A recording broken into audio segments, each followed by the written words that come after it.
Hey guys, subscribe for daily content. And if you're shopping for gear, make sure you check out the description for the newest items at some of the very best online retailers. There's also links for some of the items that I personally recommend. Thanks! What's going on YouTube? Metal Complex here, and today I've got a short little knife review / knife overview to share with you guys. This is the CJRB and Ferrum Forge Space Cowboy, which is pretty cool. I like Ferrum Forge designs, even though they all tend to look kind of the same. But this one comes in at a really great price. In fact, it's under 50 bucks. I'll go ahead and link it right down below in the description so you guys can check it out if you want to. It does help my channel when you use those links, but that's entirely up to you. Thanks so much to CJRB for providing this knife review. Thanks to my patrons for supporting me.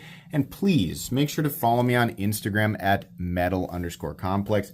Let's go ahead and get a measurement here. Overall length of the Space Cowboy coming in at 7 inches on the dot. Blade length is 3 1/8. Cutting edge, 2.85. How about some size comparisons? Any custom scales you see in this section can be found in the description of this video under Original Goat and Others. So up against the AD10 and the AD20.5. You can see here it's not a huge knife, obviously. We just measured it. A little smaller than the AD20.5. Let's put it up against the Spyderco PM2 and the Spyderco Para 3. Much closer to the size of the Spyderco Para 3. I think it's worth pointing out is the exact same amount of cutting edge. And then finally, up against the Benchmade Reptilian, or in this case, the Ritter Hogue and the Hogue Deca. How's the action on this guy? It's pretty good. About what you'd expect. I'm going to be honest with you, the pivot is a little bumpy. I think maybe what happened is it feels like what happens when you've got bearings pressing into the liner, which is caused by tightening the pivot down too hard. Like I can kind of feel that. Now, over time, this should correct itself because as those bearings sort of continuously run that race into the liner, it should just smooth out naturally. But that's kind of what I'm feeling. Not really a big deal, especially at this price point. You push the button and the blade falls, and you pull the flipper tab and the blade flips into the open position. This is a true plunge lock, which is what is acting as the detent. Sometimes that can be a little tricky when getting a flipper tab to work because a detent ball creates for a more crisp break, but they did a good job with this. It works, and this is Ferrum Forge's signature flipper tab, which is basically a Hinderer XM18 flipper tab that's been flipped upside down, which is great for flipping. It's not nearly as pokey, but it creates for a little bit of an awkward choke up, you know, because this is hooked this way, right? We do need to test this because this is a 2023 plunge lock, which is something I've had issues with on this channel with other brands. Admittedly, never CJRB, but we're going to go ahead and be fair. Oh, we did get a little bit, though. Did it break? Yeah. I'm not really swinging it that hard, guys. So that's kind of a huge problem here. I got to be honest with you. So I'm giving it medium wax there. Yeah, I'm giving it, I would say, medium heavy there to get that to break. This is probably the first CJRB that I've ever had an issue with, right? I've shown this one many times and many other CJRBs on this channel during reviews and during unboxings. I've never had an issue. So before we panic, I'll point out, you know, it's kind of the same thing when I did this short. Every knife in existence, no matter the lock, somewhere there exists at least one example of failure. Certain locks are obviously much less likely. Here come the cold steel fanboys. The triad lock fanboys are going to tell us that what we need to do is buy a triad lock. I disagree. That's not a perfect solution because the triad lock is so massively overkill, right, that it really is only beneficial if you're doing something that you shouldn't be doing with a knife, right? I love the triad lock, right? I'm a huge fan of the triad lock, but let's be real, it's a little overkill. I think a button lock and any other, you know, lock on a knife really should be able to withstand a medium amount of force on the spine. Just putting pressure on this is not going to get it to disengage, right? It's actually going to take a medium to medium heavy impact on the spine to get it to disengage. So if you feel like you're never ever going to do that with this knife, probably won't be that big of a deal. Personally though, that's a problem for me as somebody who just uses his stuff for light duty. I'm not like a hard... If you didn't know what goes into a Metal Complex knife review, I try to remind people of this every now and then. I'm what I call a design reviewer. I'm a regular guy who doesn't have access to Rockwell hardness equipment. I don't make knives, right? I'm not a metallurgist. None of that. I'm just a regular guy. No different than the vast majority of people who watch my channel. I like to open boxes with my knives. Periodically, I'll cut stuff like rope and rubber and maybe even wood, right? But I'm not doing any bushcrafting or anything like that. I like to review the design and then compare with other knives that are offering a similar build, right, in a similar price territory, and kind of give you guys my thoughts, given that I've handled so many knives. So if you didn't know that, that's kind of what goes into this. But something that's just as important to me as I assume it is everybody else is lock strength.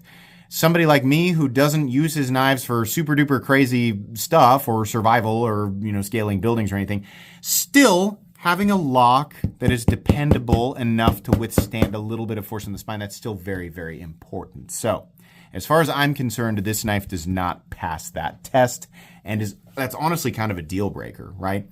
I don't like that, but I'm going to go ahead and continue with this, and then, you guys can think what you want. But based on my experience with CJRB in general, it's much more likely that this is kind of an anomaly. It's probably much more likely that I got a goof up because, again, the other CJRB knives that I have handled have all managed to, pass that test.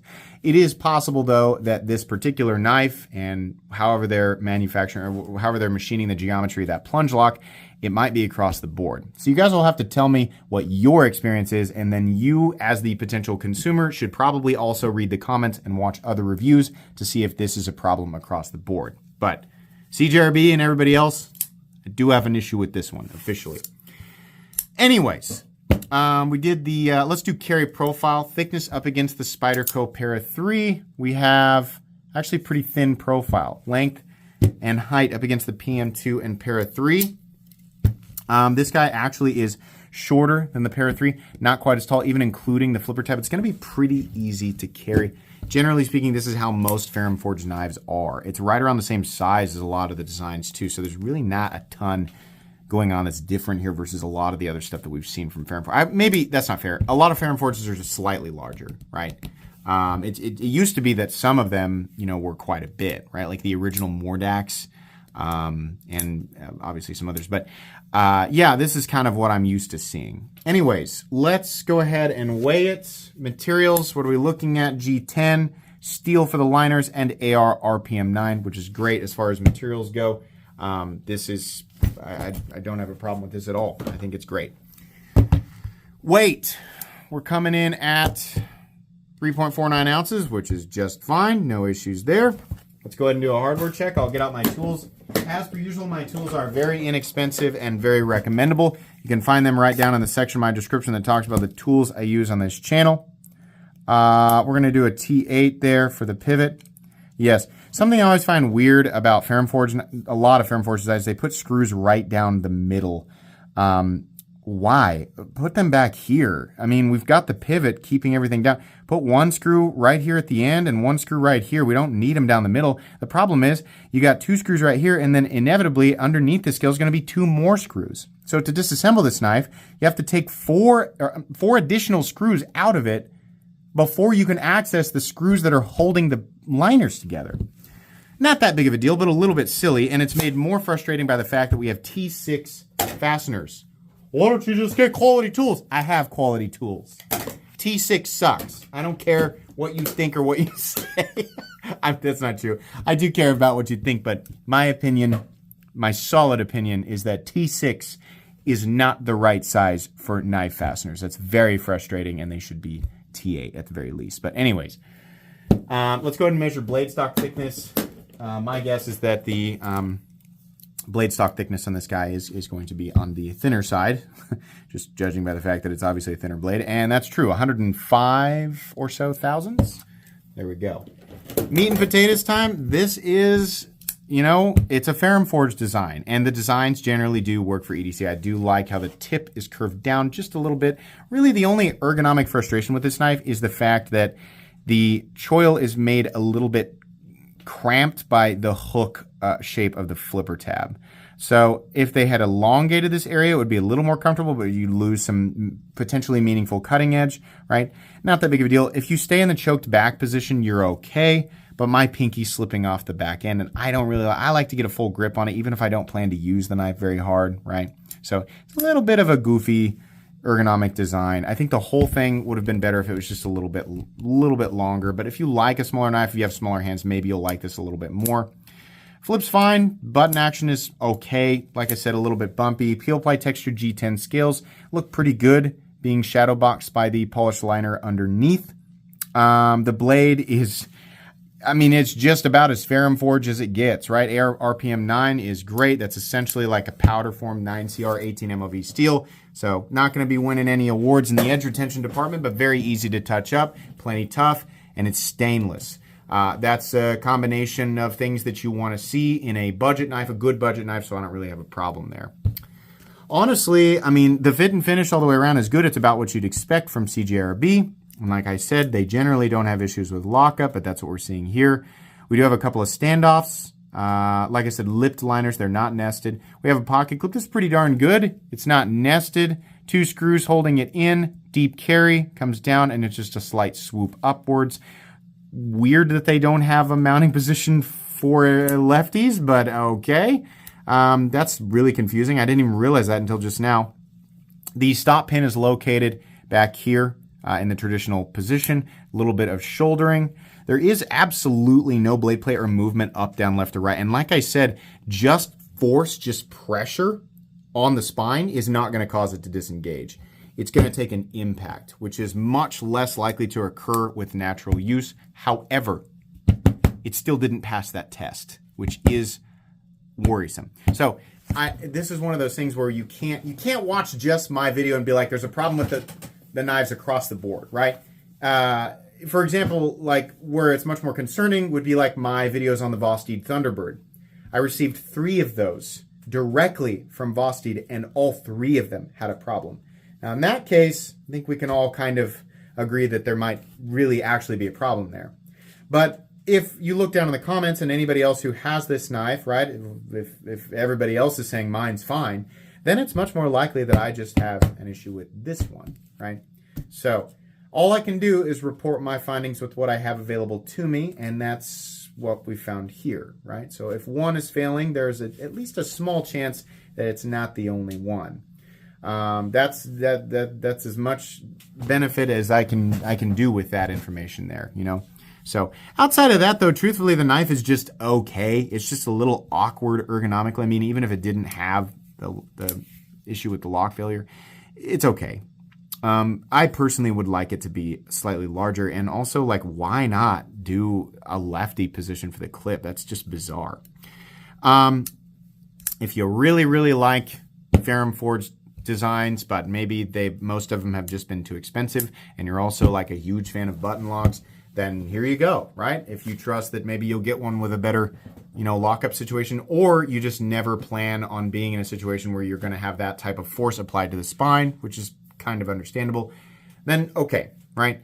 But this is honestly just kind of an underwhelming knife, even without the lock failure. It's okay, right? That's about as good. I'd give it a C+, right? It's just not horrifically special. Horrifically, why did I use that word? It's not super duper special, right? It's just okay. So that's really all that I have to say about this knife. I think there are substantially better options within CJRB's own line. So you can check there. I'll make sure and link this as well as other CJRB knives down in the description for you guys to check out. Please make sure to follow me on Instagram at metal_complex. If you enjoyed this video, leave a like. If you'd like to check out my other content, I do, of course, have lots of videos of knives that are either expensive or inexpensive that I do or don't like, so check those out. And if you enjoy all my content, go ahead and click on that Metal Complex logo right there and subscribe, because there's definitely more coming. Thanks again for watching, everybody, and have a great day.